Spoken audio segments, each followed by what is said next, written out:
चलिए प्यारे बच्चों, सर्किल पॉइंट चैनल पर आप सबों का स्वागत है। 10 के डोज में आज हम लोग का टॉपिक है ज्वालामुखी। ध्यान दीजिएगा, ज्वालामुखी से हम लोग 10 प्रश्न को देखने जा रहे हैं जो कि आपके परीक्षाओं के लिए काफी उपयोगी साबित होगा।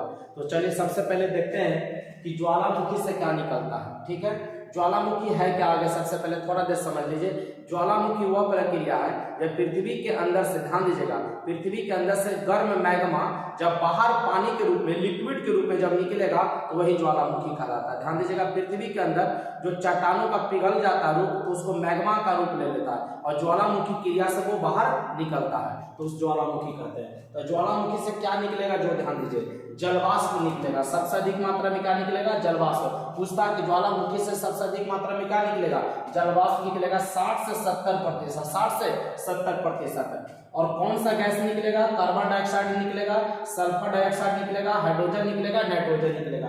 ज्वालामुखी से ध्यान दीजिएगा सबसे अधिक मात्रा में क्या निकलेगा, जलवाष्प निकलेगा। कितना, 60 से 70%। कार्बन डाइऑक्साइड गैस और सल्फर डाइऑक्साइड, ये दो महत्वपूर्ण आप कम से कम याद रखेगा। हाइड्रोजन नाइट्रोजन भी याद रख सकते हैं, लेकिन ज्यादा पूछा कार्बन डाइऑक्साइड और सल्फर डाइऑक्साइड के बारे में। अब ध्यान दीजिए, ज्वालामुखी जब निकलेगा तो उसका आकार कैसा होगा, तो कीप आकार का या भी आकार का। ध्यान दीजिएगा, ये भी होता है ना, कीप आकार का या भी आकार का।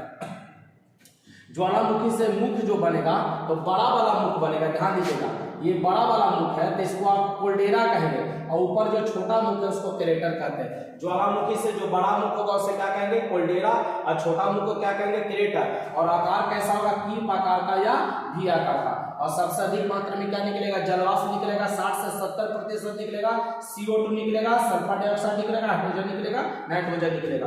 अब देखेंगे लावा क्या है। तो लावा यह है कि मैग्मा जब बाहर आकर जमता है तो उसी को हम लावा कहते हैं। पृथ्वी के अंदर जो चट्टानों का पिघला हुआ रूप है वो गर्म जो है वो मैग्मा कहलाएगा। वही मैग्मा जब बाहर आएगा तो वायुमंडल के कारण वो क्या होगा, जम जाएगा। तो जब बाहर आकर जम जाता है तो क्या कहलाता है, लावा कहलाता है। क्या कहलाता है, लावा। बाहर हवा में उड़ा हुआ लावा शीघ्र ही ठंडा होकर, ध्यान दीजिएगा क्वेश्चन, बाहर हवा में उड़ा हुआ लावा शीघ्र ही ठंडा होकर छोटे छोटे टुकड़ों में बदल जाता है, जिसे क्या कहते हैं, सिंडर कहते हैं। क्या कहते हैं, सिंडर। बाहर हवा में उड़ा हुआ लावा शीघ्र ही ठंडा होकर छोटे छोटे टुकड़ों में बदल जाता है, जिसे क्या कहते हैं, सिंडर कहते हैं। अगला, ऐसे छिद्र जिसके सहारे गैस तथा वाष्प निकला करती है क्या कहलाते हैं, धुआरे कहलाते हैं। ऐसे छिद्र जिसके सहारे गैस तथा वाष्प निकला करती है जिसे क्या कहेंगे, धुआरे। और ज्वालामुखी सक्रियता का एक अंतिम लक्षण माना जाता है, धुआरे। ज्वालामुखी सक्रियता का क्या माना जाता है, अंतिम लक्षण माना जाता है, धुआरे। अब देखिए, ज्वालामुखी 3 प्रकार का होता है। पहला होता है सक्रिय ज्वालामुखी, दूसरा होता है प्रसुप्त या इसी को कहते हैं सुसुप्त, प्रसुप्त या सुसुप्त। तीसरा होता है शांत या मृत ज्वालामुखी। ध्यान दीजिएगा, कितने प्रकार का ज्वालामुखी, 3 प्रकार का। सक्रिय ज्वालामुखी, इसका अर्थ यह हुआ कि हमेशा इससे कुछ ना कुछ मैग्मा बाहर निकलते रहेगा, हमेशा इससे, मतलब ये जागा हुआ है, एक्टिव है। इंग्लिश में इसी को एक्टिव वोल्केनो कहते हैं। इस सक्रिय ज्वालामुखी से प्रति समय कुछ न कुछ मैग्मा पृथ्वी से बाहर निकलते रहता है, वैसे ज्वालामुखी को हम क्या कहेंगे, सक्रिय ज्वालामुखी कहेंगे। प्रसुप्त या सुसुप्त क्या होता है कि पहले कभी आया था, भविष्य में आने की संभावना है। कहने का अर्थ यह हुआ कि सोया हुआ है, भविष्य में जागेगा, जैसे कुंभकर्ण, जैसे क्या, कुंभकर्ण, समझ रहे ना। तो प्रसुप्त या सुसुप्त, पहले कभी आया था, भविष्य में आने की संभावना हो, तो उसी को कहेंगे प्रसुप्त या सुसुप्त। शांत या मृत ज्वालामुखी, मर गया है, अब ये कभी भी दोबारा नहीं निकलेगा, वहां से दोबारा मैग्मा बाहर निकलने वाला नहीं है, तो वैसे ज्वालामुखी को हम कहेंगे शांत ज्वालामुखी। सक्रिय ज्वालामुखी, प्रसुप्त ज्वालामुखी और शांत ज्वालामुखी, 3 ज्वालामुखी होता है। और तीनों का उदाहरण भी है, उस उदाहरण को हम लोग अगले प्रश्न में देखते हैं। पहला ध्यान दे दीजिएगा, ज्वालामुखी से क्या निकलेगा, जलवाष्प निकलेगा 60 से 70%, कार्बन डाइऑक्साइड और सल्फर डाइऑक्साइड, ये 2 को कम से कम याद रखिएगा। आकृति कैसा होगा, कीप आकार का या भी आकार का। बड़ा मुख कोल्डेरा होता है, छोटा मुख क्रेटर होगा। लावा क्या है, मैग्मा जब बाहर आकर जम जाएगा तो उसी को आप में, हालांकि मैग्मा का हिंदी रूप लावा होता है, लेकिन ऐसे पूछ दे कि लावा क्या है, मैग्मा जब बाहर आकर जमेगा तो वही क्या कहलाएगा, लावा कहलाएगा। बाहर हवा में उड़ा हुआ लावा शीघ्र ही ठंडा होकर छोटे छोटे टुकड़ों में बदल जाता है, जिसे क्या कहेंगे, सिंडर कहेंगे। ऐसे छिद्र जिसके साथ गैस तथा वाष्प निकला करती है उसे क्या कहेंगे, धुआरे कहेंगे। और सक्रिय ज्वालामुखी का यह अंतिम प्रक्रिया हो गया, ये अंतिम लक्षण माना जाता है धुआरे। अब ध्यान दीजिएगा, ज्वालामुखी जो मैग्मा हुआ उसका टेम्परेचर कितना होता है, 600 से लगभग 1200 डिग्री सेल्सियस, मतलब आसपास के सभी सब चीजों को वो पिघला सकता है, इतना ज्यादा उसका तापमान होता है। तो अगले प्रश्न हम लोग पढ़ते हैं।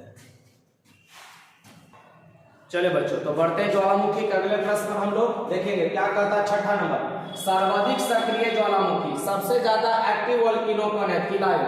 एक्टिव वोल्केनो बताए थे जिससे हमेशा कुछ न कुछ लौ निकलता है, मैग्मा बाहर निकलता रहता, उसी को आप क्या कहेंगे, एक्टिव वोल्केनो। तो किलायु है जो पूरे वर्ल्ड में सर्वाधिक सक्रिय ज्वालामुखी माना गया, जो कि अमेरिका के हवाई द्वीप में है, अमेरिका के हवाई द्वीप में। विश्व का सबसे अधिक सक्रिय ज्वालामुखी कौन है, किलायु, जो कि अमेरिका के हवाई द्वीप में है।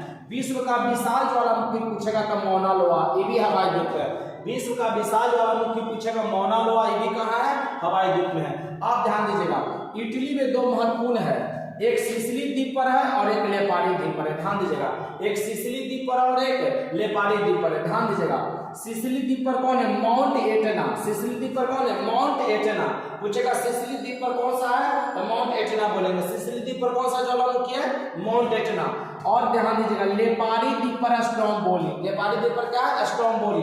ध्यान दीजिएगा, ला अल्लाह, स्ट्रोम्बोली लेपारी द्वीप पर, स्ट्रोम्बोली लेपारी द्वीप पर। तो माउंट एटना अपने आप दिमाग में क्या जाएगा, सिसिली द्वीप, क्योंकि कभी कभी पूछ देता है कि इटली के किस द्वीप पर है माउंट एटना, तो सिसिली द्वीप पर है। ध्यान दीजिएगा, सिसिली द्वीप पर। और स्ट्रोम्बोली लेपारी द्वीप, स्ट्रोम्बोली लेपारी द्वीप। हालांकि ध्यान दीजिएगा, लेपारी द्वीप पर कौन हो गया, स्ट्रोम्बोली, और सिसिली द्वीप पर कौन हो गया, माउंट एटना। और दोनों कहाँ है, इटली में। दोनों कहाँ है, इटली में। भूमध्य सागर का प्रकाश स्तंभ कहलाएगा स्ट्रोम्बोली को, क्योंकि स्ट्रोम्बोली से क्या है कि प्रति समय दीपक की तरह भूमध्य सागर क्या पूरा प्रकाशित होता था, दीपक की तरह लौ निकलते रहता, इसी कारण स्ट्रोम्बोली को क्या कहा गया, भूमध्य सागर का प्रकाश स्तंभ कहा गया है।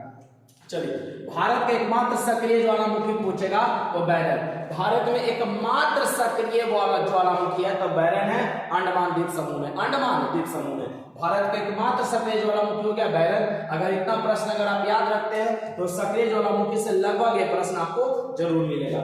सर्वाधिक सक्रिय ज्वालामुखी किलायु, हवाई द्वीप में। विश्व का विशाल ज्वालामुखी मौना लोआ, हवाई द्वीप में। इटली के सिसिली द्वीप पर माउंट एटना और इटली के लेपारी द्वीप पर है स्ट्रोम्बोली।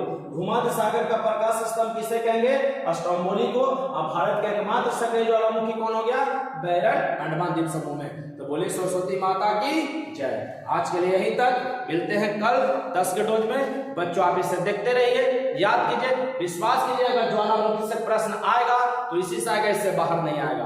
तो मिलते हैं अगले वीडियो में, तब तक के लिए बेस्ट ऑफ लक। जय हिंद, जय भारत।